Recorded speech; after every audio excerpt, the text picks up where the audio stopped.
Hello दोस्तों, मैं पुष्पेंद्र। हमने आपको कल बताया था अग्निवीर की न्यू 2023 की जो वैकेंसी के लिए हमने राम सिंह यादव वो जो आपको अग्निवीर भारतीय थल सेना के लिए जनरल ड्यूटी के लिए हमने बताई थी आपको। वहीं से आपको सबसे पहले हम स्टार्ट करते हैं। सबसे पहले हम स्टार्ट करेंगे आपको अंक गणित बताया था स्टार्ट करने को। तो हम अंक गणित में सबसे पहले फर्स्ट चैप्टर स्टार्ट करेंगे, संख्याएं। तो हम सबसे पहले संख्याओं के बारे में जानकारी देंगे, ठीक। तो सबसे पहले फर्स्ट चैप्टर का नाम डालो, संख्याएं। संख्याएं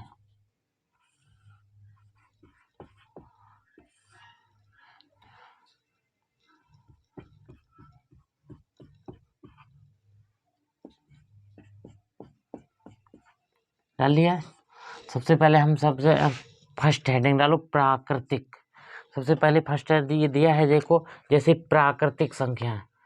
प्राकृतिक प्राकृतिक संख्याएं प्राकृतिक संख्याएं सबसे पहली हेडिंग है, सबसे फर्स्ट प्राकृतिक संख्या, जिसको बोलते हैं नेचुरल नंबर। जिसको इंग्लिश में लिखना होगा लिख लेना, नेचुरल नंबर। अब हमारी प्राकृतिक संख्या कहाँ से स्टार्टिंग होती हैं, सभी को पता होगा प्राकृतिक संख्या हमारी होती हैं 1 से स्टार्ट। जैसे 1, 2, 3, 4, 5, ऐसे डैश डैश होगा, ठीक। हमारी क्या हो गई, ये प्राकृतिक संख्या हो गई। अब इसी में अगर क्वेश्चन पूछ दे सबसे छोटी प्राकृतिक संख्या क्या होगी, सबसे छोटी प्राकृतिक संख्या हमारी क्या होगी, यहीं पर अगर पूछे सबसे छोटी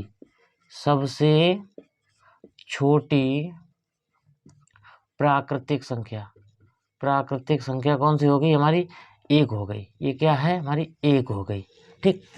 सबसे छोटी प्राकृतिक संख्या कौन सी हो गई हमारी, 1 हो गई। अब इसमें सेकंड हेडिंग डालो, पूर्ण संख्या। क्वेश्चन नंबर सेकंड यहीं से पहले हम आपको सारा डिटेल में जानकारी देंगे। उसके बाद आगे वस्तुनिष्ठ प्रश्न दिए हैं जो आपको हम सॉल्यूशन कराएंगे बिल्कुल शुरू से। आगे दिए हैं जो जैसे ये दिए हैं वस्तुनिष्ठ प्रश्न। तो पहले हम सारा चैप्टरों में पहले पूरा जानकारी देंगे, उसके बाद हम करेंगे आपको स्टार्ट। अब अगली हेडिंग डालो, पूर्ण संख्या। अब पूर्ण संख्या कौन कौन सी होती हैं हमें बताएंगे। पूर्ण संख्या क्वेश्चन नंबर ये सेकंड हैंड है। अब पूर्ण संख्या हमारी कहाँ से स्टार्ट होती है, 0 से स्टार्ट होती है। 0, 1, 2, 3, 4, इसके बाद डैश। अब यहीं से क्वेश्चन एक और बनता है, सबसे छोटी पूर्ण संख्या। तो सबसे छोटी पूर्ण संख्या ये हो गई, सब 0। सबसे छोटी पूर्ण संख्या ये क्या है हमारी, डैश करके लोगों 0 या 0। सबसे छोटी पूर्ण संख्या क्या होगी, 0 होगी। अब यहीं पे अगला क्वेश्चन बनता है पूर्णांक संख्या, जिसको बोलते हैं पूर्णांक संख्या।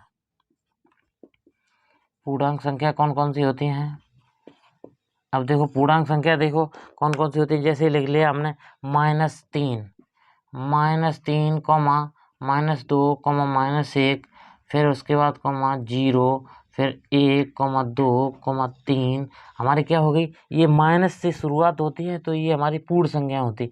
अब देखो अगर ऑप्शन पे डिपेंड करता है, अगर माइनस में दिया होगा तो हमारी पूर्ण संख्याएं होंगी माइनस वाली, ठीक। उसके बाद अगली है भाज्य और संख्या। भाज्य संख्या कौन कौन सी होती हैं, पहले डालो भाज्य संख्या। ये थर्ड था, ये फोर्थ नंबर, भाज्य संख्या। अब भाज्य संख्या हमारी कौन कौन सी होती हैं, भाज्य संख्या वो संख्या होती है जो संख्या किसी संख्या को पूर्णतः विभाजित कर दे, किसी संख्या के कट जाए, उसको क्या कहते हैं हम, भाज्य संख्या कहते हैं। अब इसमें देखो भाज्य संख्या कौन कौन सी दी गई हैं। जैसे जो संख्या स्वयं से साथ साथ किसी संख्या से पूर्णतः विभाजित हो जाए। देखो जो संख्याएं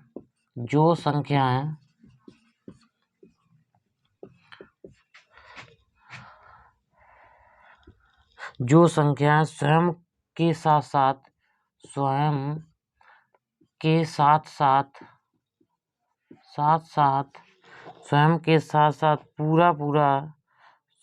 साथ साथ किसी और संख्या से पूर्णतः और संख्या से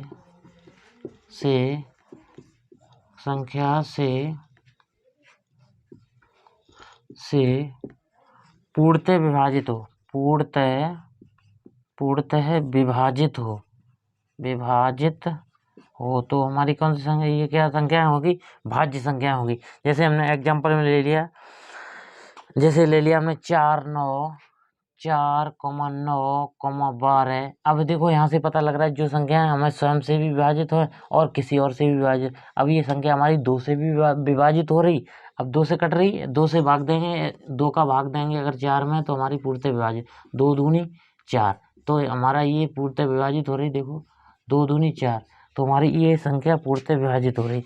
तो कितना 2 बार पूरा कट रहा है। अब ये हमारे 3 है, तब 3 में 3 से भी कट रही और खुद 9 से भी कट रही। अब 12 हमारी क्या है, 3 से भी कट रही, 2 से भी कट रही और 6 से भी कट रही। तो हमारी ये क्या संख्या होगी, भाज्य संख्या होगी। अब आगे अगली हेडिंग डालो, अभाज्य संख्या। 5 नंबर, अभाज्य संख्या। अग्निवीर में हमेशा इतने ही छोटे छोटे क्वेश्चन पूछे जाते हैं। अब पूछेगा अभाज्य संख्या, तो हमें बताना होगा कि अभाज्य संख्या कौन कौन सी होती हैं। जैसे हमने ले लिया 2 3 2 3 5 7 9 नहीं होगा, अभाज्य संख्या हमारी 9 नहीं होगी, 11 होगी, उसके बाद 13 होगी।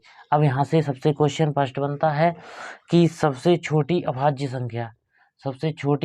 संख्या हमारी कौन सी होगी, तो हमारी 2 सबसे छोटी, यहाँ लिखो सबसे छोटी अभाज्य संख्या। नीचे सही दिख रहा है।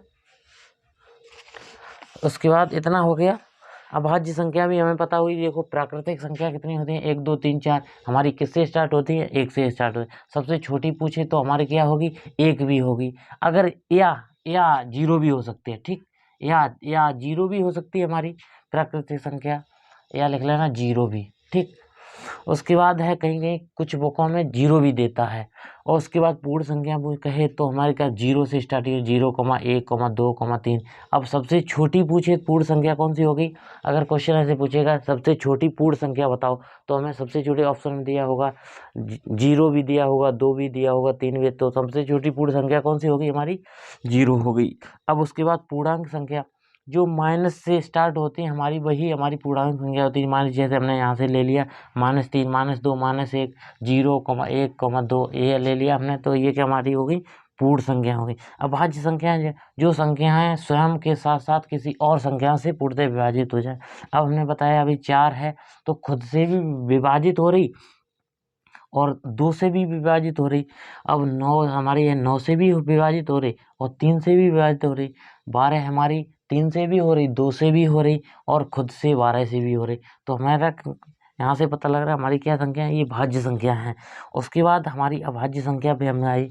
अभाज्य संख्या वे संख्या होती हैं, इसकी डेफिनेशन लिखना चाहते हो लिखो, लिखना चाहते हो यहाँ लिख लो, यहाँ लिखो। अभाज्य संख्या वे संख्याएं होती हैं, वे संख्याएं होती हैं जो स्वयं से विभाजित हों,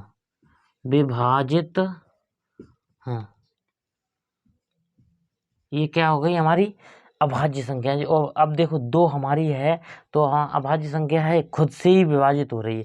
उसके बाद 3 है, 5 भी है, 7 भी है, 9 नहीं होगी, 9 हमारी 3 से कट जाएगी, इस वजह से नहीं होगी। 11 होगी, 13 होगी, 17 होगी, ऐसी बढ़ती जाएगी, 17 होगी, 19 होगी, फिर उसके बाद 23 होगी, फिर 23 के बाद फिर हमारी होगी 29 होगी, ऐसी बढ़ती चली जाएंगी। तो अगर पूछे क्वेश्चन सबसे छोटी अभाज्य संख्या, तो सबसे छोटी यही हमारा क्वेश्चन पूछता है, ये वाला क्वेश्चन पूछता है सबसे छोटी अभाज्य संख्या। तो सबसे छोटी अभाज्य संख्या कितनी होती है, 2 होती है। उसके बाद अगला आता है परिमेय संख्या। परिमेय संख्या अगली हेडिंग डालो, परिमेय संख्या।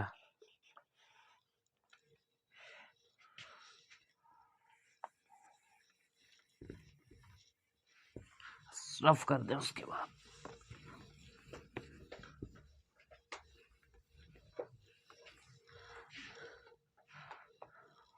अगली हेडिंग डालो परिमेय संख्या। परिमेय परिमेय संख्या, परिमेय संख्या, ये अगला क्वेश्चन है। ठीक, अब परिमेय संख्या के जो संख्या p बटे q के रूप में हो तो वह हमारी कौन सी संख्या होगी? पूर्ण परिमेय संख्या। जो लिखो, जो संख्या है p बटे q के रूप में हो तो हमारी परिमेय संख्या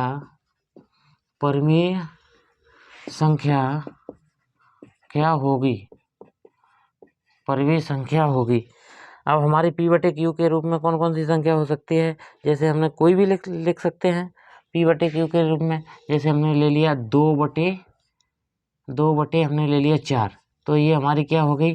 परिमेय संख्या हो गई। ठीक, अब उसके बाद यहाँ पे क्वेश्चन पूछ सकता है अपरिमेय संख्या। अगला क्वेश्चन है, लोगों, अपरिमेय संख्या, परिमेय संख्या। अब अपरिमेय संख्या कौन सी होती है? जो हमारी कैसी संख्या अपरिमेय संख्या वे संख्या होती हैं जो किसी से मतलब किसी से कटे ना और रूट के थ्रू में हो। जैसे हमने जो संख्या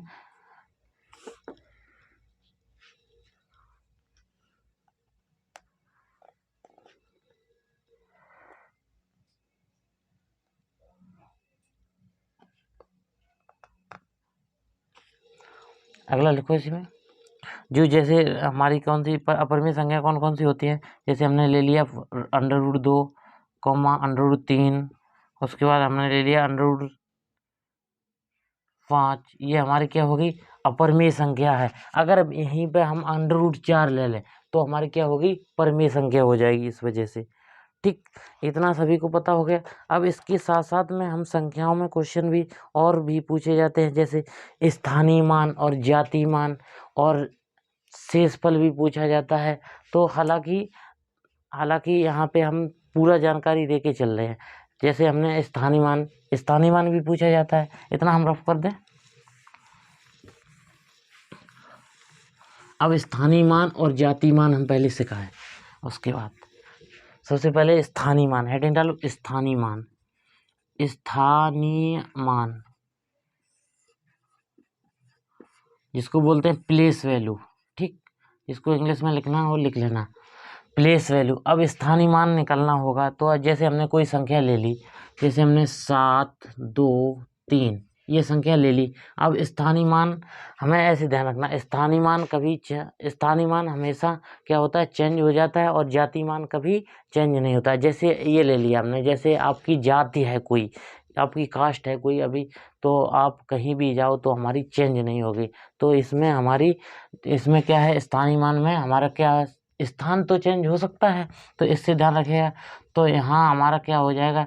3 गुणे 1। तो इसमें इकाई से हमें क्या करना? 1 का गुणा करना है, तो हमारा कितना हो जाएगा? 3 हो जाएगा। उसके बाद अगर हमने 2 ले लिया तो 2 गुणे यहाँ कितने का गुणा करना? पहले 1 का करना, फिर हमें कितना का किया? 10 का किया, तो इसके कितना हो गया? 20। और इसके बाद हमने किया 7 का, तो 7 गुणे, अब उसकी पहली बार किया था 1 का, फिर 10 का, कितना का होगा? 100 का, तो कितना हो जाएगा? यहाँ 700। अब ये तो बात हो गई हमें स्थानीय मान निकालने की। अब हमें स्थानीय मान ऐसे भी पूछ सकता है, 2 का स्थानीय मान बताओ। 2 का स्थानीय मान बताओ, तो हमें 2 का स्थानीय मान कितना होगा? 20 हो गया। अब पूछेगा 7 का स्थानीय मान बताओ, तो कितना हो जाएगा? 700 हो जाएगा। ठीक, उसके बाद हमें पूछता है जातीय मान। जैसे एक और हम एग्जाम्पल लेके चले, जैसे हमने ले लिया 8, 5, 3, 2, तो इसमें कहेगा 5 का स्थानीय मान बताओ। क्वेश्चन अगला है इसी में, क्वेश्चन नंबर इसको फर्स्ट लिख लेना। ठीक, फर्स्ट है, ये सेकंड है। इसी में अगर कहेगा 5 का स्थानीय मान बताओ, तो 5 का स्थानीय मान हमें इसमें 1 का गुणा करते थे, इसमें हम 10 का करते थे, और इसमें हम कितना क्या करेंगे? इसमें 1 का किया, फिर 10 का किया, फिर हम करते हैं 100 का। तो हमें यहाँ कहता 5 गुणे 100 करेंगे तो हमारा कितना हो जाएगा? 500 हो जाएगा। तो हमारा अगर पूछेगा 5 का स्थानीय मान बताओ, तो 5 का स्थानीय मान कितना हो जाएगा? 500 हो जाएगा। ठीक, उसके बाद जातीय मान पूछेगा, जातीय मान। अब जातीय मान बताएं, दूसरी हेडिंग डालो जातीय मान। ठीक, ये फर्स्ट था, ये सेकंड था। अब जाति मान तो ऐसे ध्यान रखेंगे तो हमारी जाति चेंज नहीं होती है, तो जाति चेंज नहीं होती। जैसे हमने ले लिया, यही संख्या ले ली 7 2 3, तो इसमें पूछेगा जाति मान बताओ इसका, तो जाति मान 3 का जाति मान कितना, हमेशा 3 3 एकन 3 ही रहेगा। ठीक, और उसके बाद 2 का पूछे तो 2 गुणा 1, तो कितना रहेगा, 2 ही रहेगा। उसके बाद 7 का पूछे तो 7 गुणा 1, तो कितना रहेगा 7, इसका कितना हो जाएगा 7 ही रहेगा। ठीक, अगर एक क्वेश्चन ये ले लिया, जैसे सेकंड क्वेश्चन में ही लेके चल रहे। ठीक, जैसे 8 5 4 3, जैसे हमने ये ले लिया, तो इसमें कहेगा 4 का स्थानीय मान बताओ। 4 का स्थानीय मान नहीं, सॉरी, जातीय मान बताओ। तो जातीय मान बताना होगा तो 4 गुणे कितना हो जाएगा, 1 का ही गुणा होगा हमेशा, तो 4 का कितना हो जाएगा, 4 ही रहेगा। ठीक, ये क्वेश्चन ऐसे बनता है। अगर इसमें ही एक दूसरा भी क्वेश्चन और बनता है, जैसे स्थानीय मान और जातीय मान का अंतर भी पूछ सकता है।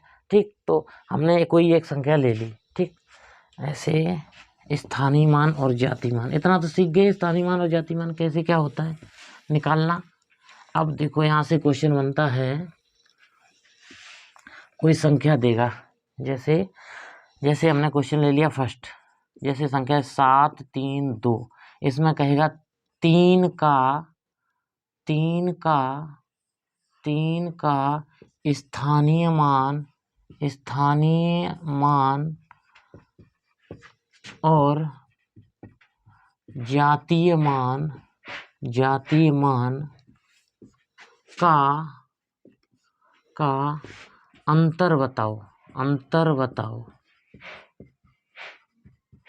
अब देखो हमें क्या है, इस संख्या का स्थानीय मान 3 का पूछा गया, 3 का स्थानीय मान और जातीय मान। अब हमें 3 का स्थानीय मान निकालना होगा और फिर जातीय मान। अगर 3 2, अगर 3 का पहले हम जातीय मान निकालें, जातीय मान निकालें तो 3 का हमारा कितना, 3 ही रहेगा।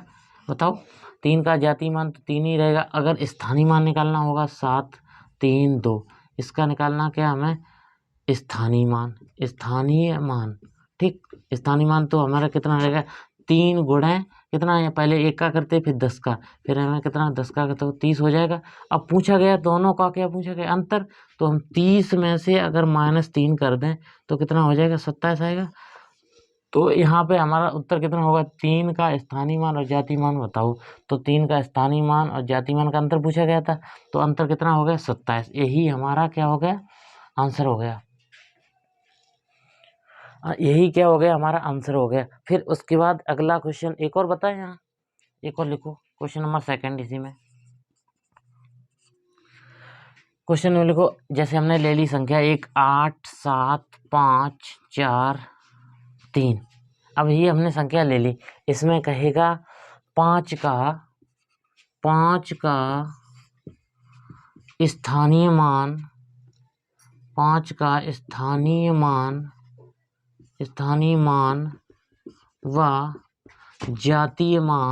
जातीय मान का योग होगा।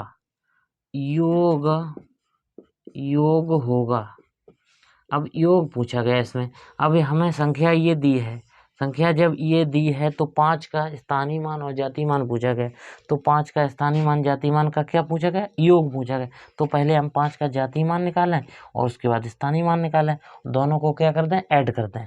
अगर तो 5 हमें 8 7 5 4 3, अब 3 जब हमें पूछ कर 5 का पहले हमने क्या निकालेंगे, स्थानीय मान निकालना। स्थानीय मान तो 5 का कितना होगा, पहले हम 1 का गुणा करेंगे, फिर 10 का, फिर कितना है 100 का, फिर हम यहाँ 100 का गुणा किया तो हमें कितना हो गया, 500 हो गया। 500 आया हमारा क्या, स्थानीय मान आया। और उसके बाद हम इसी में जातीय मान निकालें, जैसे 8 7 5 4 3, इसमें पूछा गया हमारा जातीय मान। तो जातीय मान क्या होता है हमारा, चेंज नहीं होता है, तो 5 का क्या होगा, हमेशा क्या कितना रहेगा, 5 ही रहेगा। अब हमें पूछा गया दोनों का योग, तो 500 प्लस का कितना करना है, 5 करना है, तो प्लस 5 करेंगे तो कितना हो जाएगा, 505। यही क्या हो गया हमारा आंसर होगा। ऐसे छोटे छोटे बहुत छोटे छोटे क्वेश्चन पूछता है। ठीक, उसके बाद हम कल आपको जैसे हम पढ़ाएंगे कल वर्गमूल तथा घनमूल। अब ऐसे ही स्टार्ट करके हम उसके बाद में तुम्हारे क्वेश्चन कराएंगे पूरी जानकारी देके। आज के लिए क्लास इतना ही बस। ओके।